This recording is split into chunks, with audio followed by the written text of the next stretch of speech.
Hello and welcome to Baggies View. I'm Paul Bradley and I'm joined on the phone now by West Bromwich Albion correspondent Chris Lipkowski. Hi, Chris. Hi. Well, in a moment we're going to be talking about some of West Bromwich Albion's transfer targets, but first of all, you've spoken to Zoltan Gera in the last 24 hours since he joined West Brom. Just tell us a bit about what he's been saying. Yeah, indeed, the club unveiled Zoltan and Ben Foster yesterday at the training ground. All very upbeat.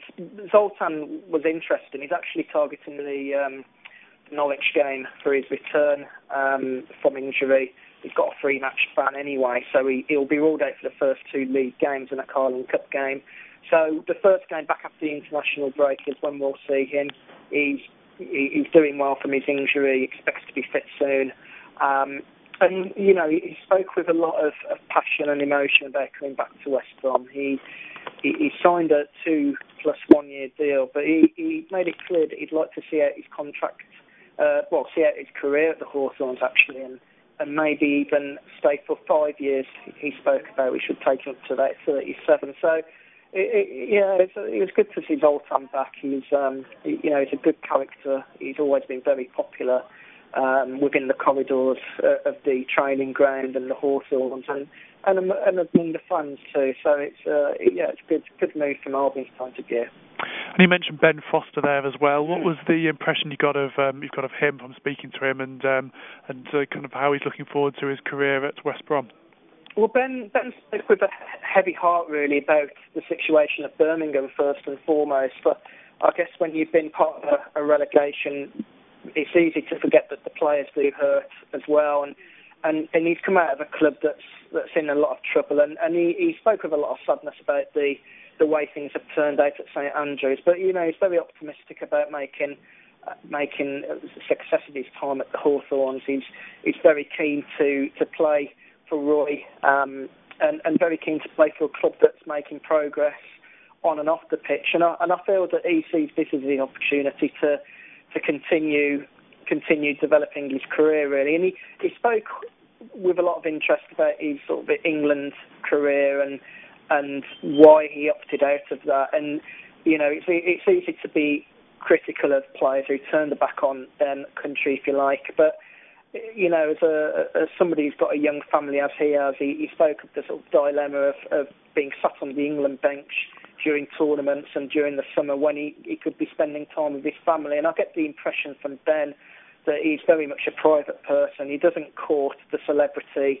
or the sort of charisma of footballers or the media glare, if you like. He's very much a private family man. And to me, he sounds like the kind of bloke who's happiest spending time with his family when he's not training. And he struck me as being the kind of bloke who, while he enjoys playing football, it's not the be-all and end-all for him. And it's quite a nice human story in that respect.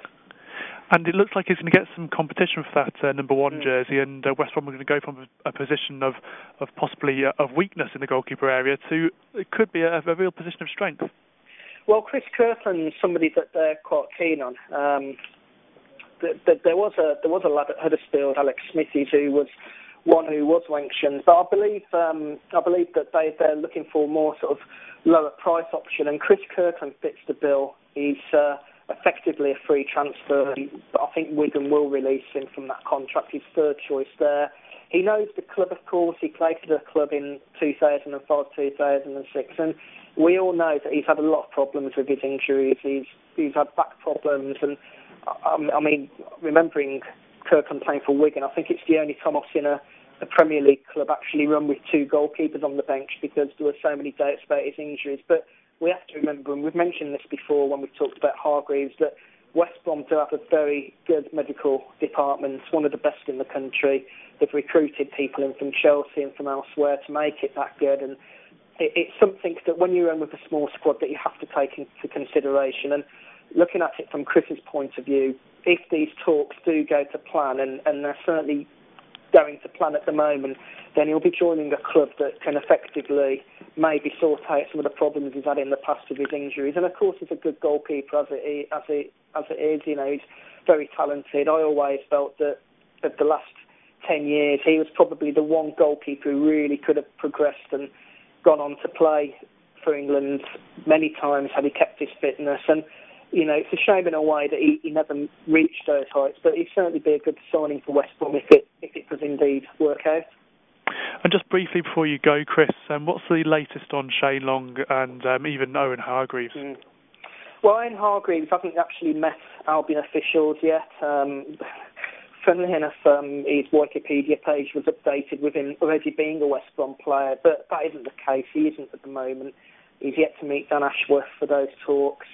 And I suspect that if they go to plan, then we shall see. A lot depends on who else comes for him. But at the moment, West Brom probably lead the way in that respect, provided he's fit. And as for Shane Long, I suspect that one will drag out. I think Reading are braced for an almighty fight to keep hold of him. They've rejected West Ham's bid already. I think Leicester have been given similar feedback to West Ham in that Reading don't wish to sell him to a championship club, and that really leaves the path for Albion, assuming nobody else comes in. And he's got a year left on his contract, and I think the kind of money that Reading are asking or looking for at the moment, which is in the region of 7 or 8 million, that's going to come down substantially because he's got a year left. And as we trickle towards August the 31st, I think we'll find his value come down. I understand West Ham's offer was about 4 million plus 3 million add-ons. I think it will take a lower price than that to shift them. I really do think that come nearer the end of this window, we might see some movement on that. And I think right now Albion are in pole position for him. Okay, Chris Lipkowski, West Bromwich Albion correspondent, thanks very much. Thank you. And we'll be back again soon with more Baggies View.